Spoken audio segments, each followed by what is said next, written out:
ہمیں تو دعا مانگنے کا طریقہ نہیں آتا، ہمیں تو یہ نہیں پتا کہ میں جو ہاتھ اٹھائے ہوئے ہیں میں نے وہ کس کے سامنے اٹھائے ہوئے ہیں۔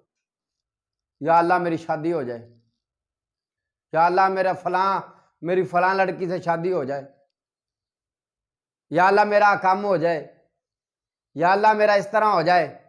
او بھائی، آپ ان ہاتھوں کو اٹھانے سے پہلے آپ کے دل میں تو یہ ہونا چاہیے کہ میں کس سے دعا مانگ رہا ہوں، میں نے دعا کس کے سامنے آپ ہاتھ اٹھانے ہیں۔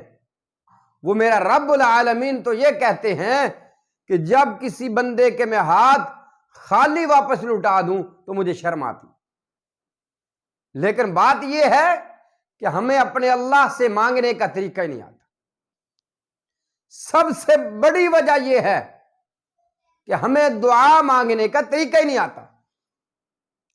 نبی پاک صلی اللہ علیہ وآلہ وسلم نے فرمایا، سبحان اللہ، امام کائنات صلی اللہ علیہ وسلم فرماتے ہیں دعا کے حوالے سے، آپ فرماتے ہیں اس بندے کی دعا زمین اور آسمان کے درمیان لٹکی رہ جاتی، آسمان تک جاتی نہیں ہے۔ اللہ اکبر، آسمان تک دعا جاتی نہیں ہے، آسمان کے درمیان میں لٹکی رہتی ہے۔ کس بندے کی دعا؟ جس بندے نے نبی پاک صلی اللہ علیہ وآلہ وسلم، حضرت محمد مصطفیٰ صلی اللہ علیہ وآلہ وسلم پر درود نہیں پڑھا،